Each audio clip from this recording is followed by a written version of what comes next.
ഓരോ വരനും വധുവിനും മനോഹരമായും വ്യത്യസ്തമായും അണിഞ്ഞൊരുങ്ങുവാൻ ഇമ്മാനുവൽ സിൽക്സ് അവതരിപ്പിക്കുന്നു wedding fest.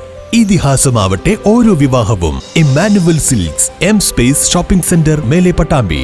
Also at Kanhangad, Payyanur, Kannur and Iritty.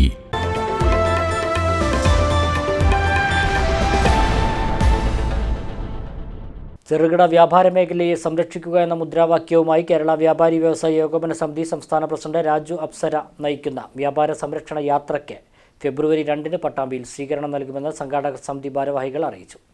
വ്യാപാരികൾ നേരിടുന്ന വിവിധ പ്രശ്നങ്ങൾ ഉന്നയിച്ചാണ് ജാഥ സംഘടിപ്പിച്ചിട്ടുള്ളത്.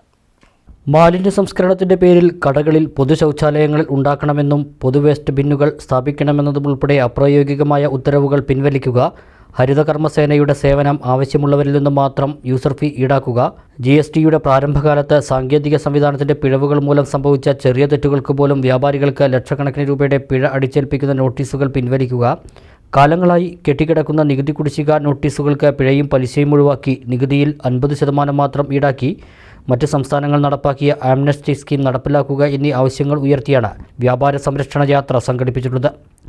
ജനുവരി 29-ന് കാസർഗോഡ് നിന്നും ആരംഭിക്കുന്ന യാത്ര ഫെബ്രുവരി 13-ന് തിരുവനന്തപുരത്താണ് സമാപിക്കുക. ഫെബ്രുവരി 2-ന് പട്ടാമ്പിയിൽ എത്തിച്ചേരുന്ന ജാഥയ്ക്ക് ഉച്ചയ്ക്ക് 3 മണിക്ക് മേലെ പട്ടാമ്പിയിൽ സ്വീകരണം നൽകും. ജില്ലയിൽ 2 യാത്രയ്ക്ക് സ്വീകരണമുള്ളത്. പട്ടാമ്പിയിലെ സ്വീകരണത്തിൽ പട്ടാമ്പി, ഷൊർണൂർ, തൃത്താല, മണ്ണാർക്കാട്, ഒറ്റപ്പാലം മണ്ഡലങ്ങളിലെ വ്യാപാരികൾ പങ്കെടുക്കുമെന്നും ഭാരവാഹികൾ പറഞ്ഞു.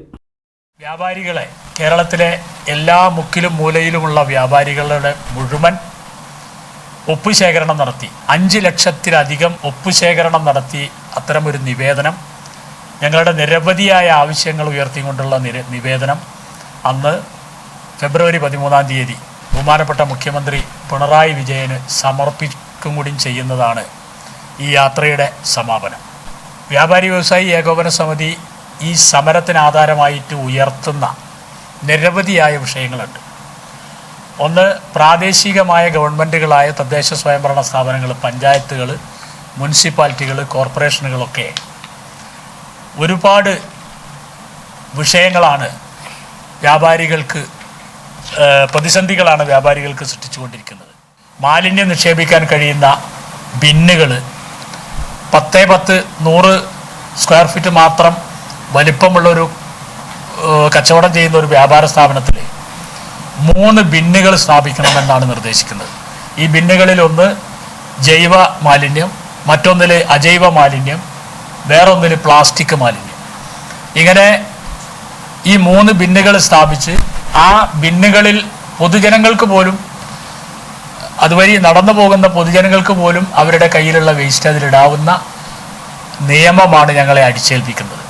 അത് ഞങ്ങൾ കെട്ടിസൂക്ഷിച്ച്, ഹരിതകർമ്മസേനയുടെ ആളുകൾ വരുമ്പോൾ ഇത് കെട്ടിസൂക്ഷിച്ച് അവരെ ഏൽപ്പിക്കുന്ന ദൗത്യം വ്യാപാരികൾ ഏറ്റെടുക്കണം എന്നതാണ് ഏറ്റവും പുതിയ നയം. ഇങ്ങനെയൊക്കെ ചെയ്യാതിരുന്നാൽ നിങ്ങൾക്ക് ലൈസൻസ് അനുവദിക്കില്ല എന്ന രൂപത്തിലാണ് നമ്മുടെ തദ്ദേശ സ്വയംഭരണ വകുപ്പ് നിബന്ധനകൾ ഇറക്കിയിരിക്കുന്നത്. ഇനിയിപ്പോൾ 2 മാസം കഴിഞ്ഞ് നമുക്ക് പഞ്ചായത്ത് ലൈസൻസ് പുതുക്കണം. ഈ ലൈസൻസ് പുതുക്കുന്ന സമയത്താണ് ഇത്തരത്തിലുള്ള എല്ലാ പ്രതിസന്ധികളെയും തരണം ചെയ്യേണ്ടത്. ഇതൊക്കെ ഇനി ലൈസൻസ് പുതുക്കിയാൽ തന്നെ 3-4 മാസം കഴിഞ്ഞിട്ടാണ് അതിൻ്റെ കോപ്പി കിട്ടുന്നത്. ഈ ജാഥയിൽ നമ്മുടെ പാലക്കാട് ജില്ലാ പ്രസിഡന്റും സംസ്ഥാന സെക്രട്ടറിയുമായിട്ടുള്ള നമ്മുടെ പ്രിയങ്കരനായ ശ്രീ ബാബു കോട്ടയിൽ ഇതിൻ്റെ ഒരു പ്രധാന കോർഡിനേറ്ററായിട്ട് പ്രധാനപ്പെട്ട 5 ഭാരവാഹികളിൽ ഒരു അംഗമായി ഈ ജാഥയെ കാസർഗോഡ് മുതൽ തിരുവനന്തപുരം വരെ നയിക്കുന്നുണ്ട്. ജില്ലാ വൈസ് പ്രസിഡന്റ് മുസ്തഫ മുളയൻകാവ്, മണ്ഡലം പ്രസിഡന്റ് മൊയ്തു വരമംഗലത്ത്, മണ്ഡലം general secretary KPA Razak, Pattambi unit president Siddique Pathras, unit secretary Saleem royal, youth wing പ്രതിനിധി സന്തോഷ് പട്ടാമ്പി, പ്രോഗ്രാം ചെയർമാൻ മുസ്തഫ വല്ലപ്പുഴ എന്നിവർ വാർത്താസമ്മേളനത്തിൽ പങ്കെടുത്തു.